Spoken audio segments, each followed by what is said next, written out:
No Bote a Boca, no trombone, entrevista. Estamos no mês de novembro, novembro azul. Tratar da saúde do homem, que empurra com a barriga, que não tem tantos cuidados quanto as mulheres têm, Adilson de Souza, mas que nesse mês é chamado a atenção justamente nossa, a sua atenção, homem. E atenção, homens que estão acompanhando o nosso Bote a Boca no Trombone. Pode mandar alguma pergunta aqui que o doutor responde, né? Estamos com o doutor Gilberto Almeida, oncologista da Urocenter, para falar com a gente. Seja bem-vindo, doutor, tudo bem? Bom dia, obrigado pelo convite, tudo bem? Então vamos lá, né? Vou pegar esse gancho do Caleb aqui, que é justamente, né, esse medo do homem, não sei o que ele tem, que vai deixando, só quando tá mal pra ir no médico, né? É que na verdade o homem não cria essa cultura de ir no médico, né? Ao contrário das mulheres que já são estimuladas desde a juventude ali pela mãe, enfim, quando começam a menstruar, ir no ginecologista, desde 12, 13, 14 anos, o homem não tem essa cultura, né? Depois que sai do pediatra, a gente tem um espaço muito longo de vida aí que a gente não cria esse hábito de ir no médico. E isso é cultura, né? É cultural. Então, quando a gente não cria esse hábito, a gente acaba não indo, né? Mas tá mudando, né? Tá mudando. O homem cada vez está se cuidando mais. O homem cada vez mais está se preocupando com a sua saúde. E muito por causa dessa mudança de qualidade de vida, cada vez mais o homem mais idoso vive mais e vive melhor, né? A tendência, doutor, é que esta nova geração já venha com uma nova mentalidade em relação à prevenção? Na verdade, eu acho que isso já veio, né? Isso já é fato. A gente nota, é notável essa diferença, né? Os homens mais jovens já procuram mais por prevenção, por uma medicina baseada em saúde, não em doença, né? A gente não quer mais correr atrás da doença e sim procurar a saúde. E isso é notável, assim, as gerações mais jovens já estão se preocupando mais com isso, bem mais.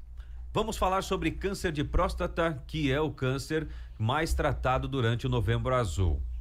O que é o câncer de próstata, doutor? Basicamente, o câncer de próstata é uma doença que acomete numa glândula que todo homem tem, que é a próstata, que é um órgão responsável envolvido na fertilidade. Sem a próstata, o homem não seria fértil.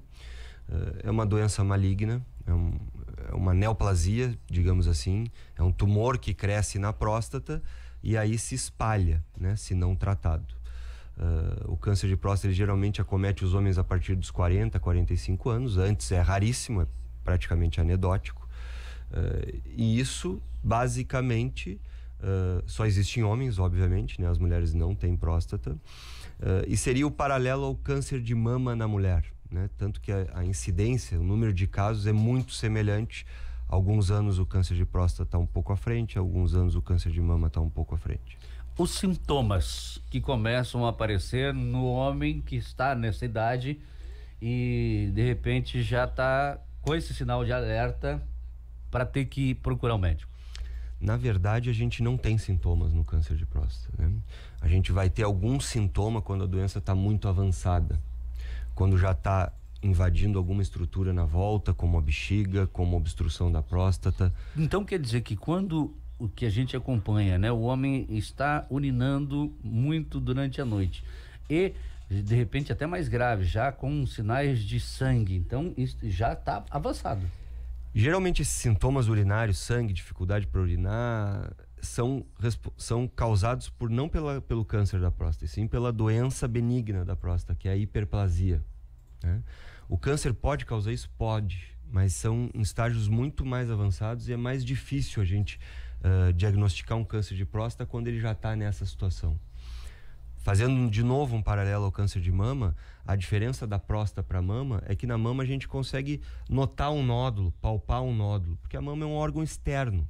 A próstata é um órgão interno, a gente não consegue ter essa percepção.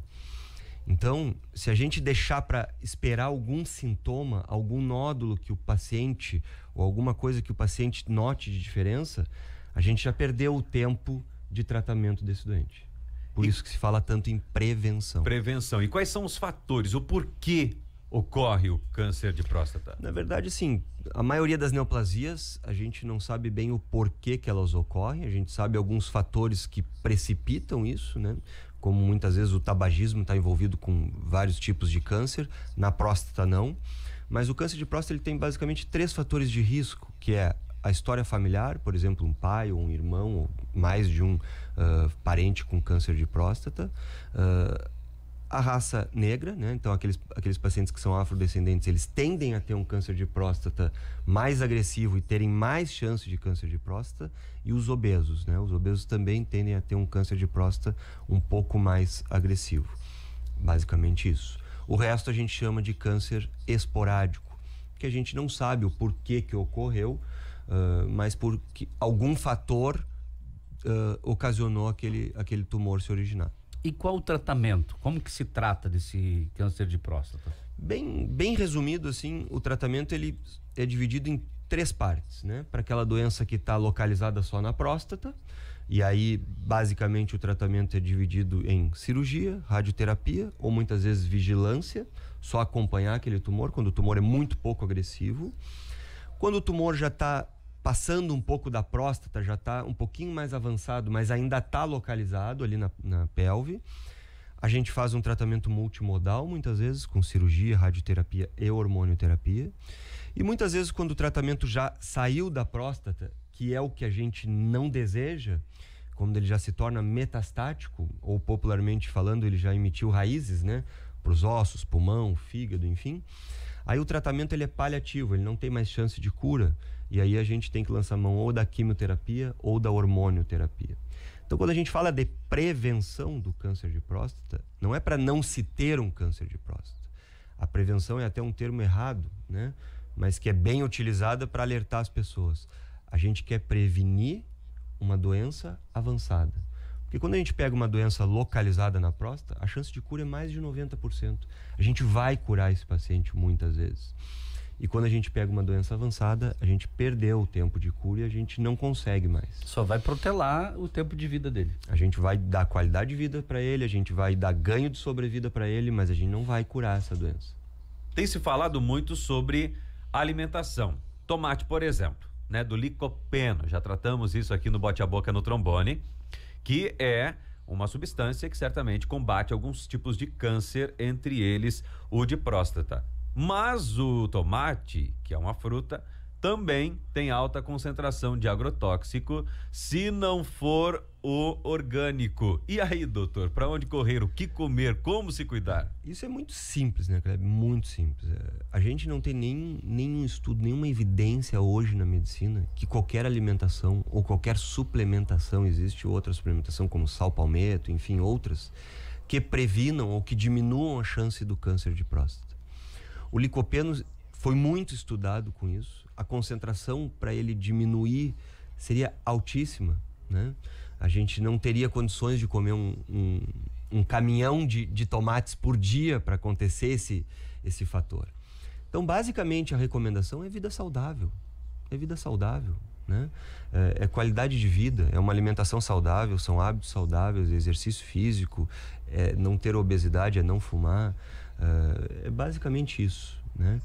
E eu acho que a grande medida, além da vida saudável, é a gente fazer medicina preventiva. É a gente não sair buscando a doença, e sim buscando saúde. Essa é a grande diferença. Sobre a questão do exame, qual é o mais preciso? O exame de sangue ou o exame de toque? Na verdade, assim, a gente não faz o diagnóstico do câncer de próstata baseado em qualquer um desses 2 exames, né? Diferente, muitas vezes, de outros tumores ou de outras doenças, por exemplo, o diabetes, quando a gente faz um exame de sangue e vem lá o açúcar alterado, está feito o diagnóstico de diabetes. O câncer de próstata ele não é feito o diagnóstico pelo toque ou pelo exame de sangue. O toque e o exame de sangue, com a avaliação do urologista, servem para a gente ter uma suspeição de um tumor e aí partir para uma biópsia de próstata. Quem faz o diagnóstico é a biópsia de próstata. E quem é que vai suspeitar e pedir a biópsia de próstata? É o urologista. Então, basicamente, existe esse grande erro, assim, dizendo, o toque, o PSA substitui o toque, ou o toque não substitui o PSA. Não. É um casamento. né? E basicamente é um triângulo amoroso, eu diria. É o exame de sangue, é o toque e é o urologista avaliando isso tudo, para daí partir para uma biópsia. Certo seria fazer, então, o exame de sangue e também o exame de toque. Certo seria consultar com um médico especialista, né? Assim como quando a gente quer avaliar o coração, não existe um exame pro coração. Sim. Existem vários. O que a gente faz? A gente vai no cardiologista. Vai quem entende do assunto. Exatamente. E aí o cardiologista vai saber o que fazer. Se vai pedir um ecocardio, um teste de esteira, uma cintilografia, Importante. um eletro. É uma avaliação. Não é uma receita de bolo, um exame simples que a gente vai, a partir daí, saber se tem câncer ou não tem câncer. Porque tem esse pré-estabelecimento, né, Dilson, entre os homens. Não, eu vou lá, faço examezinho de sangue, tá bom, não tem problema nenhum e tal. Mas não é só isso, né, doutor? Em torno de 1/5, 1/4 dos cânceres de próstata pode ter o exame de sangue, o PSA normal, entre aspas. Sem alteração nenhuma. Sem alteração nenhuma. Acho que o doutor responde, então, o Edilson aqui. Deixa eu ouvir aqui, Edson, por favor, o que o Edilson está questionando. Bom dia, Rádio Menina, tudo bem? Eu só gostaria que vocês perguntassem ao médico. Existe um exame chamado PSA, né, que é um indicativo para que a pessoa faça, né, de uma maneira bem mais simples, né, e mais fácil. Qualquer laboratório faz esse exame, né? Existe lá uns protocolos, né, para a pessoa fazer. Um preparativo, vamos dizer assim, uns 2 dias antes, mas tudo simples, tudo de maneira muito fácil de fazer, né? E assim, se esse exame PSA der alterado, é um indicativo que a pessoa tenha que fazer um exame mais invasivo, vamos por assim dizer, né? Mas eu já fiz esse exame umas 3 vezes, né? E sempre no check-up me era falado isso, né? Se o exame não der alterado, não há preocupação, né? Desde que a pessoa, lógico, não apresente nenhum outros sintomas muito visíveis, né?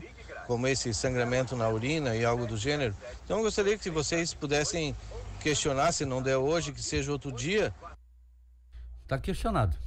Essa talvez seja o maior dilema do câncer de próstata hoje, né? Porque o homem, ele já é um pouco arredio aí no médico, como a gente conversou um pouquinho antes, a gente não tem essa cultura.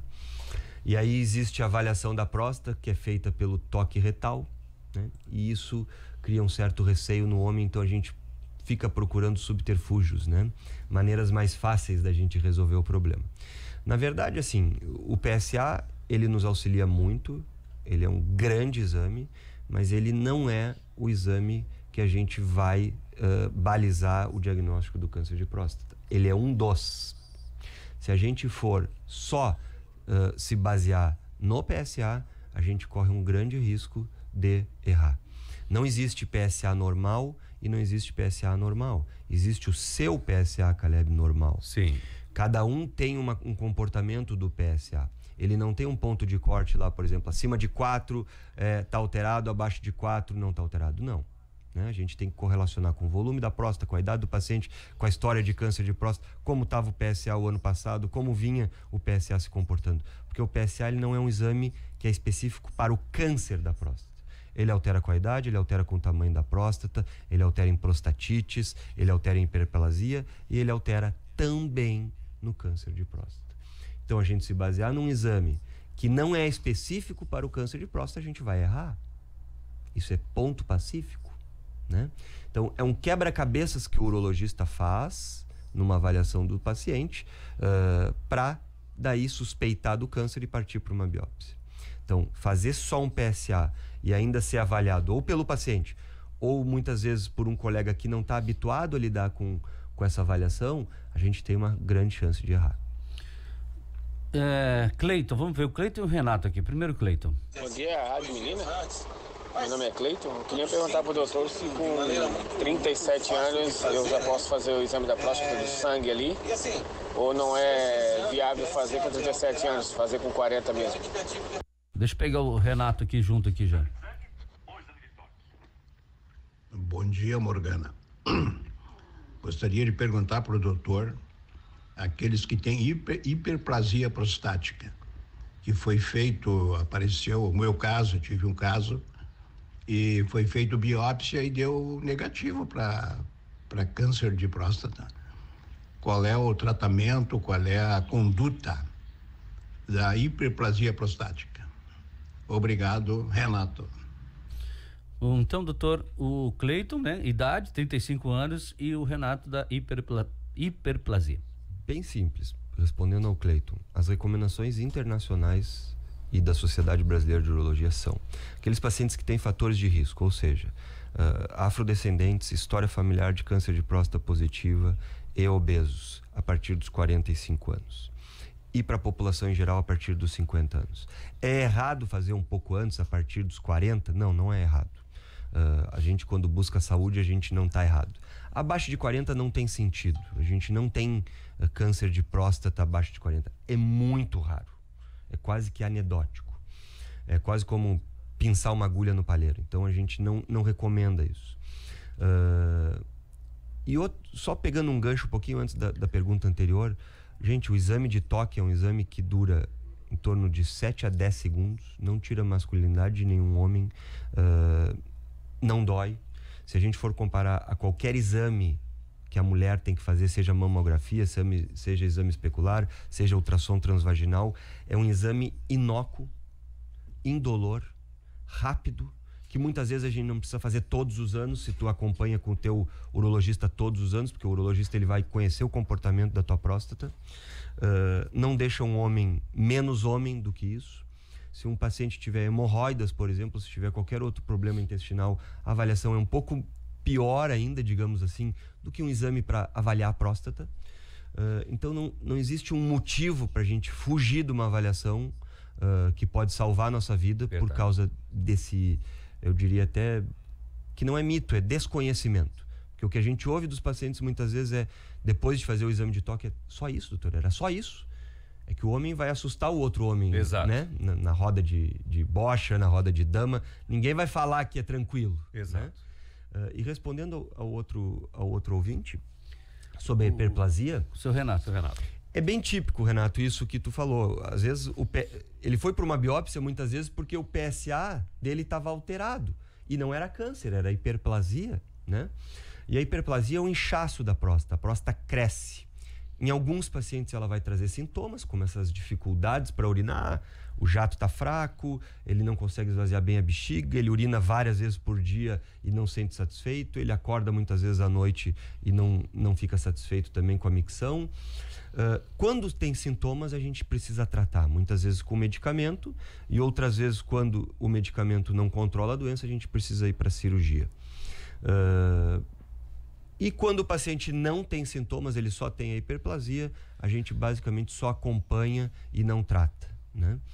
Se não está trazendo impacto na qualidade de vida do paciente. Novembro Azul, oncologista falando sobre mitos e verdades sobre o câncer de próstata, Dr. Gilberto Almeida, da Urocenter. Muito obrigado pelo esclarecimento, por desmitificar muitas coisas aqui no Bote a Boca no Trombone e trazer informação. Quanto tempo faz que tu consultou com o doutor Gilberto? Consultei, eu tô com 34 hoje. Eu acho que foi um problema de saúde que eu tive, foi Ico novo, né? E não tem problema de médico, não tem problema de tirar roupa para médico, ele se preparou para isso. E depois eu fui, eu acho que faz uns 8 anos, doutor, que eu lhe procurei. Viu? Ele é gaúchão, cheguei lá e tava tomando chimarrão. Mas é isso mesmo, o pessoal não esquece dos gaúchos, né? Yasser, né? O Yasser tá ali do outro lado nas câmeras, né? O Caleb bateu o olho do Dr. Gilberto, lembrou na hora. Né? Não esqueceu, hein? É verdade, tá aí. Obrigado, doutor. Eu que agradeço o convite. Até breve.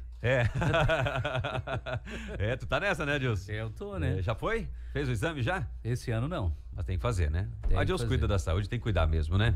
Vamos lá, 7h20.